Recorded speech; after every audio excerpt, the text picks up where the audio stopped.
안창호에겐 선물이 하나 찾아오게 됩니다. 오. 뭘까요?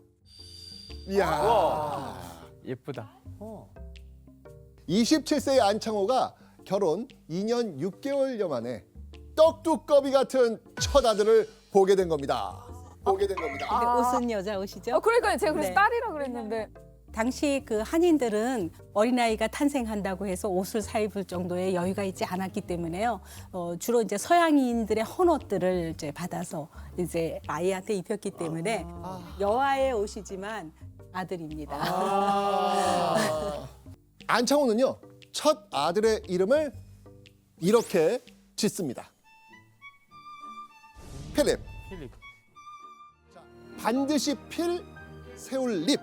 반드시 독립한다라는 그 안창호의 의지가 팍팍 담겨 있는 겁니다. 와. 아니, 와. 진짜 신기하다. 그죠? 근데 이름을 진짜 의미 있게 지으면서 영어 이름도 되고 그러니까. 맞아. 생각이 다르신 분이다 진짜. 그죠? 와. 그렇게 1905년 4월 샌프란시스코에 돌아온 안창호는요, 큰 결심을 합니다. 안창호는요, 이번에도 또 사람들을 끌어모읍니다. 샌프란시스코 한인 친목회에서 발전된 공립협회를 조직하고 초대 회장이 된 겁니다. 그리고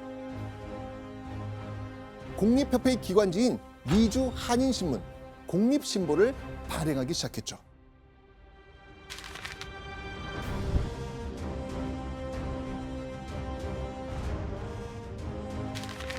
그러니까 안창호는요, 살아가는데 여념없는 미주 한국인들에게 일제 침략에 맞서 고군분투하고 있는 고국의 현실을 전해야겠다고 생각했죠. 자, 미국에 온 지도 약 3년, 27살의 청년 안창호는 어느덧 명실상부한 미주 한인사회 지도자가 돼 있었습니다. 그런데 1907년 1월 안창호는 갑자기 미주 사회에서 종족을 감춥니다. 사라졌어요. 왜요? 학교 같은데. 단체 만든 것 같은데요. 밑에 뭐라고 써있는지 코리아 써 있고 아카데미. 평양 대성 아카데미 코리아 이렇게 적혀 있는 겁니다. 그러니까 안창호가 국내로 돌아와서 지금 학교를 세운 거예요. 안창호 선생님은 이제 대성학교를 만들기 전 한국에 들어왔을 때요, 입국했을 때 비밀결사 신민회를 만듭니다. 신민회는 이제 새로운 신자에다가 국민민 또는 백성민이라고 할 수 있는데요. 안창호는 이제 봉건적 시대의 백성이 아니라 주권이 국민에게 있는 국가, 즉 오늘날의 민주주의의 국가의 국민을 양성해야 된다라는 필요성을 갖게 됩니다. 그래서 이 구국교육 운동에 매진을 하게 됩니다. 그리고 안창호의 구국 활동은요, 이뿐만이 아니었죠. 안창호가 전국 각지를 돌아다니며 힘쓴 일이 있었습니다. 그게 뭔지 아십니까? 바로 연설. 아. 안창호는요, 평양에서 열린 한 강연회에서 민중을 대상으로 이렇게 말했다고 합니다. 나란 일에는 여러 가지 방법이 있습니다. 저 평양 길거리에서 장사하는 사람은 지금 장사로 나란 일을 하고 있고, 저 능라도 섬에서 김을 매는 사람은 호미를 가지고 나란 일을 하고 있습니다. 어떤 사람은 대포와 총칼로, 어떤 사람은 붓으로, 어떤 사람은 입으로써 나란 일을 합니다. 그런데 여기 모인 여러분은 무엇을 가지고 나란 일을 하십니까? 안창호의 질문에 이 연설을 듣던 사람들은요, 말을 잇지 못하고 숨을 죽였다고 합니다. 그러자 안창호는 다시 목소리를 높여 외쳤습니다. 자신의 이야기를 귀 기울이는 것, 그게 바로 애국하는 방법이라고 이야기합니다. 똑같아요? 네, 신기하다. 와. 안창호는 이어서 말했죠. 지금 여러분은 귀를 가지고 나란 일을 할 때입니다. 제 말에 귀를 기울이십시오. 조국의 문제에 관심을 가지는 게 애국의 시작이라는 겁니다. 그가 연설을 할 때면요, 사람들은 숨죽이며 귀를 기울였고요, 때론 환호성을 지르거나 흐느껴 울기도 했다고 합니다. 안창호의 연설을 듣고 감동한 대중은요, 국권 회복 운동에 적극적으로 참여했고요. 그중 많은 청년이 훗날 독립운동에 뛰어들기도 했다고 하죠. 이런 영향을 바탕으로 미국에서 온 젊은 지도자 안창호는 이제 국내에서도 가장 명망 높은 지도자 중 하나로 한국인들의 중심에 서 있게 됩니다. 자, 그런데 국권 회복을 위한 기초를 다지며 고군분투하고 있는 이 안창호가 일본 헌병대에 구속되는 일이 생깁니다. 왜요? 대체 무슨 일이 벌어진 걸까요? 1909년 10월 26일 중국 하얼빈역에서 울린 이 소리 때문이었습니다.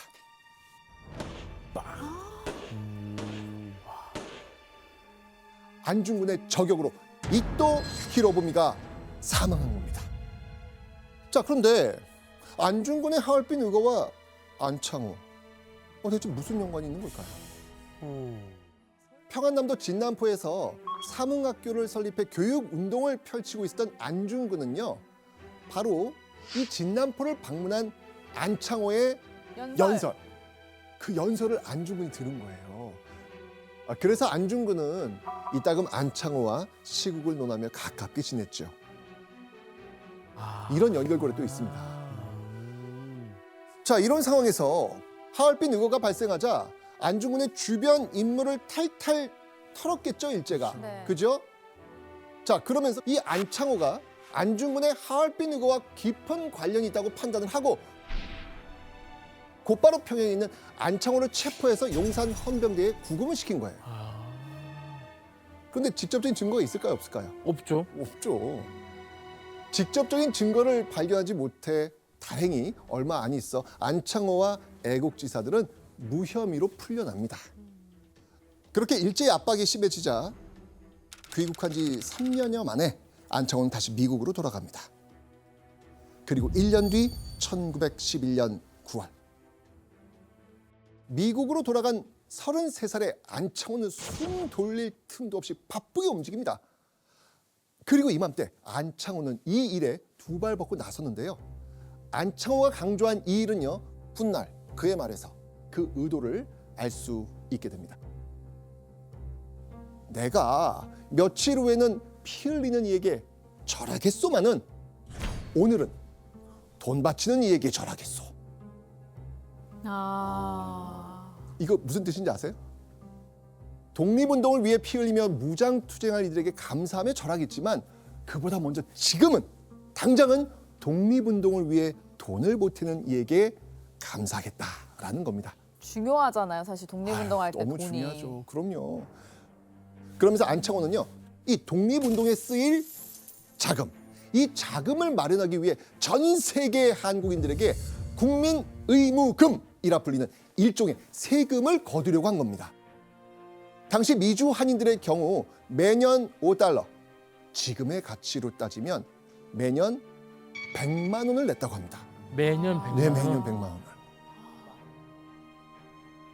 안창호 선생님이 없는 동안에 미주에 있는 국립협회는요, 미국 최고의 독립운동 단체인 대한인국민회로 발전하게 됩니다. 당시 대한인국민회는 하와이, 만주, 시베리아, 그리고 북미의 4개 지방 총회를 갖추고 있게 되고요. 그 아래 많은 지방회를 거느리는 해외 한인들의 준정부와 같은 이런 역할을 맡게 됩니다. 한마디로 이 대한인국민회가 해외 한인을 보호하는 임시정부의 역할을 자처했던 겁니다. 그래서 대한인국민회는요, 오늘날 정부가 세금을 걷어 국가를 운영하듯이 국민의무금이란 제도로 해외 한국인들에게 일정 금액을 징수한 겁니다. 독립운동을 위한 자금을 마련하며 새로운 기회를 엿보고 있던 안창호. 그가 미국에서 다시 활동한 지도 어느덧 7년 반이라는 세월이 지나고 있었습니다. 그러던 1919년 4월 5일 41살의 안창호는 또 한 번 부랴부랴 짐 가방을 싸기 시작합니다. 한국인들의 해결사이자 슈퍼맨인 안창호를 급히 찾는 곳이 있었거든요. 바로 상하이 대한민국 임시정부였습니다. 와. 안창호가 미국을 떠나기 약 한 달 전 조국에서 독립을 바라는 간절한 마음이 팡 터져 나왔거든요. 바로 3.1 운동이 일어났던 겁니다. 일제 탄압에 지쳐가던 국내 독립운동가들은요, 조국으로부터 불어온 저항의 바람이 다시 한번 추진력을 얻습니다. 그리고 3.1 운동으로 달궈진 한국인들의 의지를 이어나가 체계적으로 독립운동을 이끌어갈 기관이 필요하다고 생각했던 것이죠. 그래서 상하이에서 임시정부를 만들려고 준비 중이었던 독립운동가들이 안창호에게 수립 과정을 함께 해달라고 요청을 해온 겁니다. 그리고 안창호를 부른 이들은요, 상하이에 도착한 안창호에게 대뜸 이 역할을 맡깁니다. 내무총장 안창호. 내무총장은요, 지금의 행정안전부 장관. 행동력 있고 자금 동원력까지 있는 안창호가 적임이라고 생각했던 것이죠. 게다가 상하이 임시정부의 수반은 국무총리 이승만이었지만 미주에서 부임하지 않은 상태였거든요. 그래서 내무총장 안창호가 국무총리 대리를 맡게 되면서 상하이 대한민국 임시정부의 실질적 리더가 되었던 것이죠. 야. 자, 이때 임시정부의 내무총장이 됐던 안창호의 심경은 어땠을 것 같아요? 안창호는요, 드디어 독립운동가들이 한데 힘을 모아 독립전쟁을 펼칠 수 있겠다고 기대했을 겁니다. 그런데 상하이에서 안창호가 마주한 현실은요, 아이고, 혼란 그 자체였어요. 대한민국 임시정부가 상하이뿐만 아니고요, 두 곳에 더 있었던 겁니다. 먼저 러시아에는 대한국민의회라는 이름으로 핵심 임무는 이동이었습니다. 또 국내에는 한성정부라는 이름으로 수반은 독립운동가 이승만이었습니다. 자, 이렇게 국내외에 임시정부가 동시다발적으로 생기면서 리더 또한 제각각이었다는 것이죠. 당시 임시정부의 필요성을 느낀 거는 사실 3.1 운동 이전부터의 한국인들의 바람이었어요. 독립운동을 총지휘할 수 있는 기관이 필요했던 것이죠. 그런데 이제 막상 3.1 운동이 일어나니까 여러 군데에서 임시정부가 수립이 됩니다. 7에서 8 정도 지금 밝혀진 사실만으로도 그렇지만요. 이런 실질적인 행정 조직을 갖추고 기반을 갖춘 정부가 바로 이 새 정부였던 것이죠. 민족의 힘을 하나로 모아 똘똘 뭉쳐 일제 대항해야 할 이때 오히려 민족끼리 분열될 수도 있는 그런 커다란 문제에 직면한 거죠. 그런데 나라와 민족에게 문제가 발생하면 그 어떤 난관에 가로막혀도 해결해야 직성이 풀리는 슈퍼맨 안창호. 안창호는요, 흩어진 세계 임시정부를 하나로 대통합하기로 결심합니다. 만약 통합할 경우 통합된 임시정부의 수장은 누구로 세울 것인지, 또 임시정부의 위치는 어디로 정할 것인지, 건지. 와, 이거 뭐 수많은 난제에 부딪힐 수밖에 없는 거예요. 고심을 거듭하다 모두에게 이런 제안을 합니다.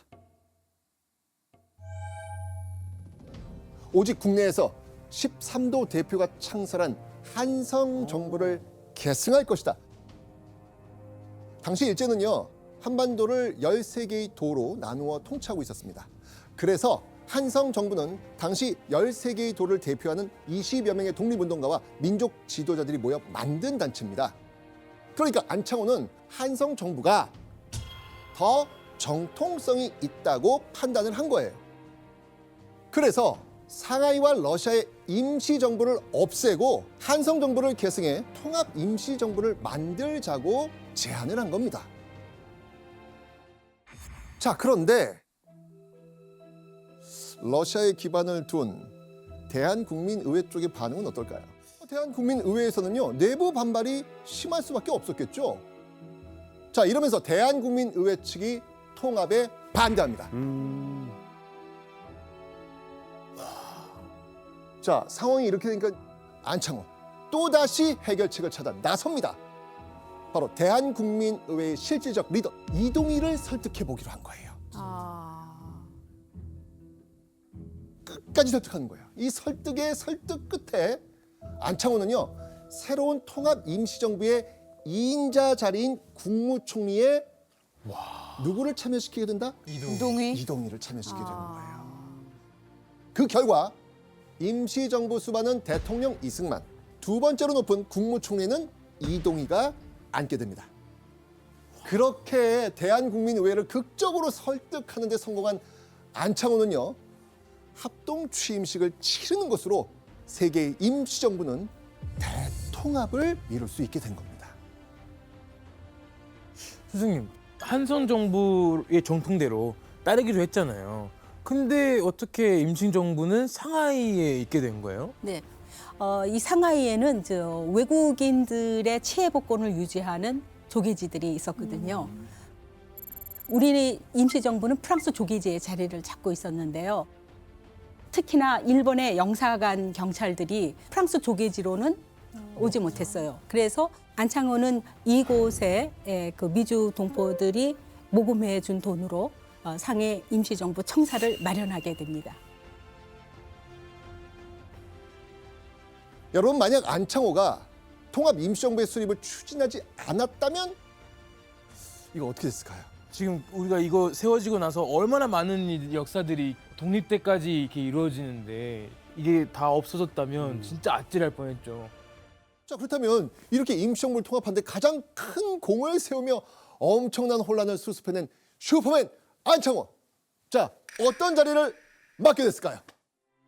직급상 저 아래 위치한 노동국 총판 자리를 맡습니다.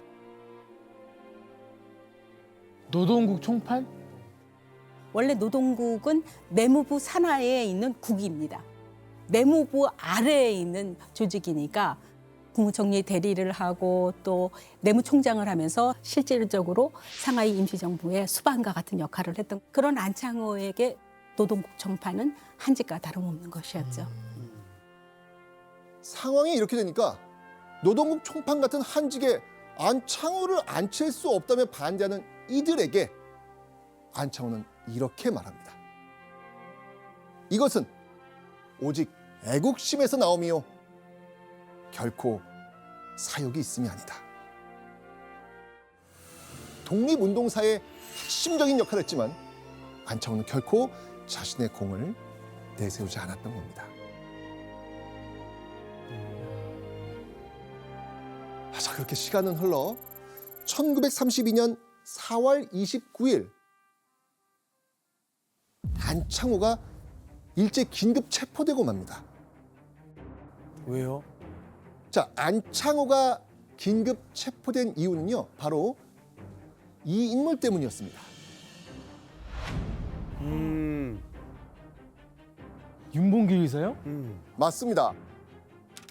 안창호가 체포된 당일 오전 상하이를 점령한 일본군의 승리를 축하하는 행사가 한창 열리고 있었거든요. 그런데 행사장 무대 가까이 접근한 윤봉길이 수통에 장치한 폭탄을 내던진 겁니다. 이날의 의거로 상하이 침공의 주역인 일본군 지휘관들과 주요 요인들에게 큰 사상을 입혔습니다. 사실 안창호가 체포된 건요, 정말 우연히 겹친 거예요. 어떤? 일제는요, 윤봉길 배후에 상하이 한인회 회장이 있다는 사실을 밝혀냅니다. 여러분들, 윤봉길 의사와 직접적으로 연관이 있는 사람은 딱 누가 떠오릅니까? 김구 선생님. 그렇죠. 선생님.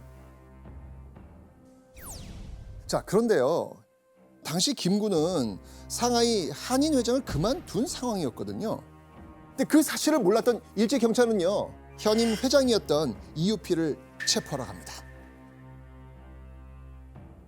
일제가 거기까지는 알지 못했던 거예요. 자, 그런데 마침 그 이유필이 외출을 했네. 네. 없는 거예요, 집에.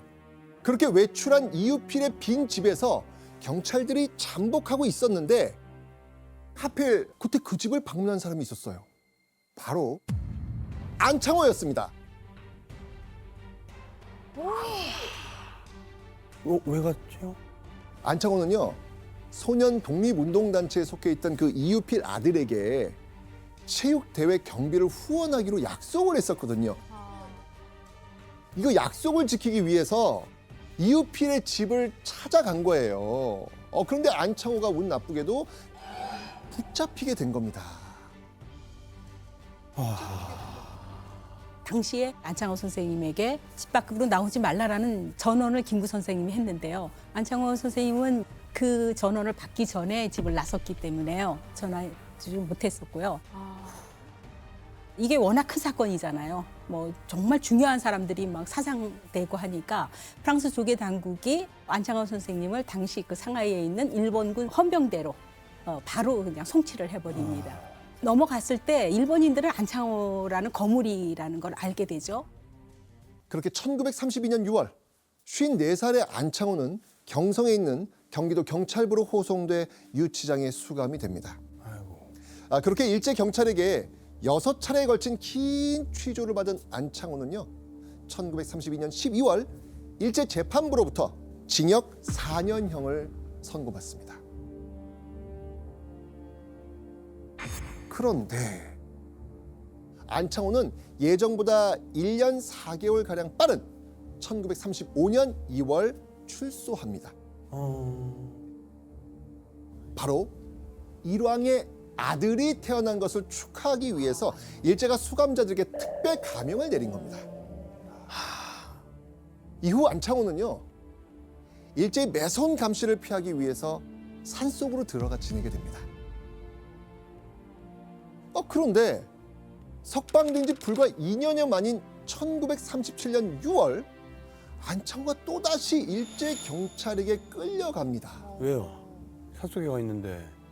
일본은 이제 이때쯤이면은 중일 전쟁이 일어나기에 앞서 조선에서의 일어나는 모든 민족 운동을 전부 다 말살을 하고자 합니다. 그런데 이제 도산 안창호 선생님의 그 동우회라고 하는 그 단체가 또 다른 민족 운동을 시작하려고 하는 조직입니다. 그러면 안창호의 영향력을 완전히 없애버려야 된다 해서 일으킨 사건이 동우회 사건이라는 사건입니다. 안창호는 59살의 나이로 서대문 형무소에서 두 번째 옥고를 치르게 됩니다. 자, 이때 수감된 안창호의 모습은 어땠을까요? 와. 일제 가혹한 신문과 서대문 형무소에서의 그 혹독한 겨울을 겪으면서 안창호의 건강은 극도로 악화됩니다. 그리고 옥중에서 약 4개월이 지난 어느 날 안창호가 이런 말을 남겼다고 하죠. 슬퍼하지 마라. 나는 죽음의 공포가 없다. 나는 죽으려니와 내 사랑하는 동포들이 그렇게 많은 괴로움을 당하니 미안하고 마음이 아프다. 일본은 자기 힘에 지나치는 전쟁을 시작했으니 필경 이 전쟁으로 패망한다. 어떤 곤란이 있더라도 인내하라. 슬퍼하지 마라. 1937년 12월 24일 안창호는 목숨이 경각에 달할 정도로 위독해지게 됩니다. 그러자 일제가요, 경성제국대학 부속병원에 안창호를 입원시킵니다. 소장님. 네. 제가 생각하는 일제는 안창호 선생님 아프다고 해서 뭐 병원을 보내준다든지 이렇게 봐주지 않을 것 같은데 왜 병원으로 이렇게 보내준 거예요? 원래 이제 일제가 사실은 독립운동하는 사람들에게 제일 두려워했던 것은요, 옥중 순국하는 일이었습니다. 옥에서 죽으면은 영웅적인 죽음이 되기 때문이죠. 그래서 이제 안창호 선생님이 옥에서 돌아가실까봐 급하게 이제 병원으로 옮기게 된 것이죠. 수십일 동안 병원 침대 위에서 사투를 벌이던 안창호가 성큼 다가온 마지막을 느끼면서 가까스로 남긴 그 말이었습니다. 안창호는 눈앞에 닥친 죽음을 두려워하기보다 사랑하는 민족이 일제에게 당할 괴로움을 더 가슴 아파했습니다. 그리고 입원한 지 약 3개월이 채 안 된 1938년 3월 9일 밤 11시경 정신을 잃은 안창호는 결국 다음 날 자정 무렵 60세의 나이로 숨을 거두고 맙니다.